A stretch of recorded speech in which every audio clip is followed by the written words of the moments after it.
C'est autour du thème principal, le financement durable de l'industrie, enjeux et opportunités, que s'est tenue la troisième édition de la Convention nationale des transformateurs de l'ANACAD le 5 décembre 2023 à Abidjan.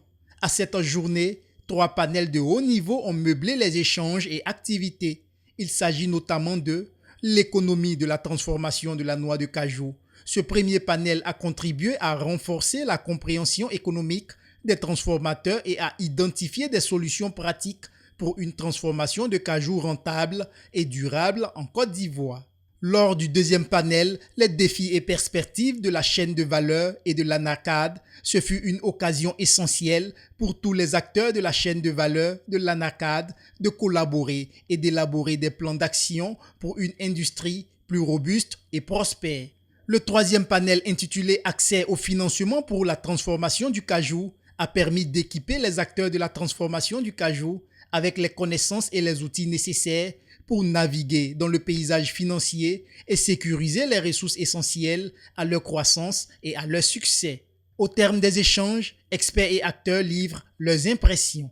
Comme on l'a dit pendant le panel, le secteur est encore nouveau. Il a besoin d'être de maturité. Il a besoin d'atteindre des seuils de maturité qui vont lui permettre donc d'accéder, de débloquer les difficultés de financement. Et je pense qu'aujourd'hui, des structures comme la nôtre, comme Prospect Cachou, sont là pour accompagner à cela, pour créer donc un environnement qui soit donc incitateur à l'investissement dans le secteur du cajou. Ce que je voulais dire, c'est de dire donc à tous les transformateurs qu'aujourd'hui, c'est vrai, ils font face à des difficultés, ils font face à des problèmes, ça fait longtemps qu'ils crient leurs difficultés. L'État de Côte d'Ivoire a mis un ensemble de mécanismes en place en Côte d'Ivoire pour permettre donc au secteur d'avancer. Et il reste encore ce volet-là, le volet de financement. Je pense qu'il y a encore un travail à faire, surtout au niveau de l'accès marché. Et je pense que on peut aller vers un système qui soit donc comparable à celui du cacao pour permettre donc aux banquiers d'être plus à l'aise dans leur prise de risque, leur prise de décision.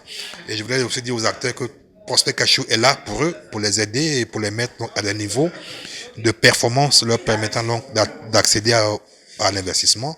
Et c'est donc avec l'effort de tous, l'effort donc du régulateur, l'effort des acteurs eux-mêmes, des transformateurs aussi, pour que cela puisse se faire, pour que la Côte d'Ivoire puisse accéder à un niveau de transformation qui soit encore plus élevé, parce que là nous visons 50% d'ici 2025 et je pense qu'on va y arriver avec l'effort de tous. Aujourd'hui, on est ici sur un événement concernant le financement de la transformation de cajou sur place dans le pays de la Côte d'Ivoire parce que notre projet, on soutient ici l'association des transformateurs de cajou, le GICSI, qui a organisé cet événement pour vraiment faciliter l'accès au financement parce que c'est un grand défi des transformateurs ici pour se rendre compétitifs par rapport aux autres pays et aux autres compétiteurs.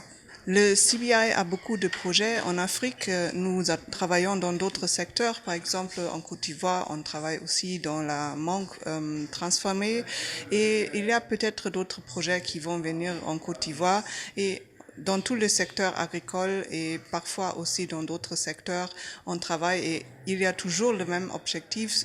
L'objectif, c'est de soutenir un développement durable et une économie durable pour ces secteurs à travers un peu le contact pour le marché européen.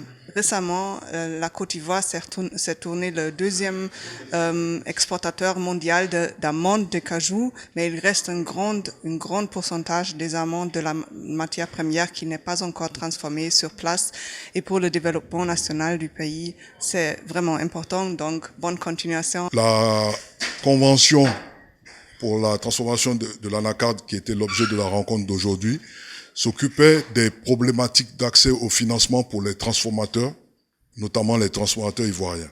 Donc nous avons voulu porter notre contribution en rassurant nos collègues transformateurs qu'il existe des ressources appropriées pour les soutenir dans la mise en œuvre de leurs opérations, notamment dans le financement de campagne.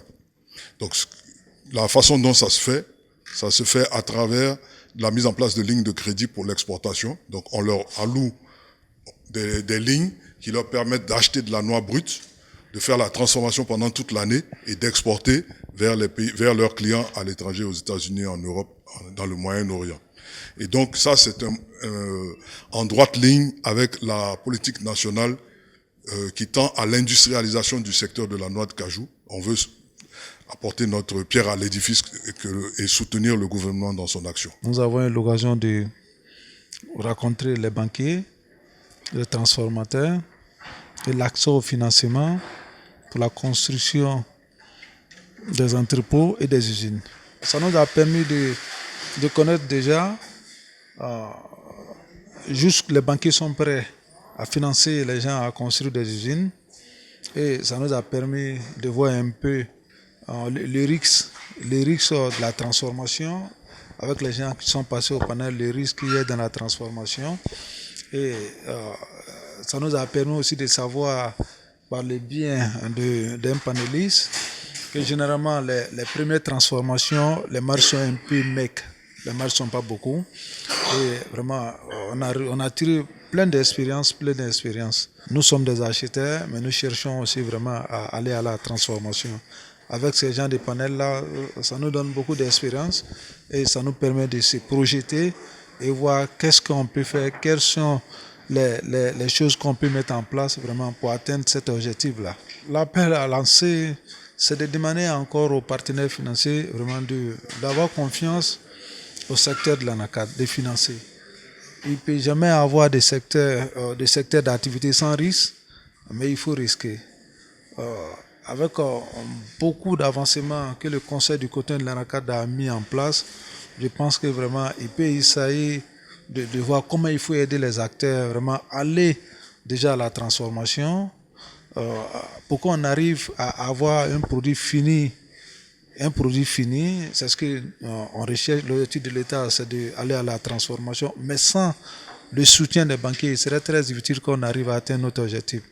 Donc l'appel que je lance, c'est de dire aux partenaires financiers, aux banquiers, vraiment d'avoir confiance aux gens. On ne leur demande pas de se jeter comme ça, mais vraiment avec beaucoup de réflexion. Et s'ils ne nous aident pas, il serait très difficile que les gens arrivent à atteindre leur objectif. Sans le secteur financier, il est très difficile que quelqu'un arrive à émerger seul. La Convention nationale des transformateurs de l'ANACAD était à sa 3e édition. Et cette édition avait pour thème le financement durable de l'industrie, enjeux et opportunités. Il était question pour nous de pouvoir avoir des discussions et des réflexions sur l'économie de la transformation, sur les évolutions en cours dans la filière et sur les conditions d'accès au financement. Dans ce cadre, nous avons eu droit à 3 panels. Nous avons eu des échanges qui étaient très intéressants, très fructueux. Nous avons compris que chacun des membres ou chacun des groupes d'institutions, notamment les banques, ont une idée précise de ce qu'ils attendent des transformateurs. Les transformateurs ont aussi une idée précise de ce qu'ils attendent des banques. Des propositions de solutions ont été apportées telles que la mise en place d'outils diagnostiques qui permettraient aux entités transformatrices de s'auto-évaluer avant de partir demander des financements. On a eu aussi des discussions sur les critères qui peuvent impacter les taux bancaires qui sont utilisés pour ces différents investissements. Ce que nous pouvons dire, c'est que ce sont des discussions qui doivent continuer. Il y a beaucoup d'efforts qui ont été mis en place, qui sont en cours dans la filière, notamment au niveau du conseil, qui vont contribuer à sécuriser et à renforcer à un moment tout cet écosystème de la transformation, de sorte à le rendre plus rentable, plus compétitif, plus ouvert et plus enclin à recevoir des financements de la part des banques et des institutions financières. Ce qui est important de noter, c'est que les unités de transformation doivent utiliser et exploiter tous les moyens comptables qui sont à leur disposition, notamment une comptabilité rigoureuse, une comptabilité analytique qui leur permettent de sortir à chaque niveau, chaque étape de la production, les coûts, les risques qui peuvent impacter négativement la productivité, de sorte à pouvoir, à un certain moment, maîtriser tous les risques dans la chaîne de production qui permet d'améliorer la rentabilité. Aujourd'hui, pour moi, la maîtrise de ces éléments-là sont importants pour avoir un accès à un financement et pour que ce financement-là soit utilisé de manière durable.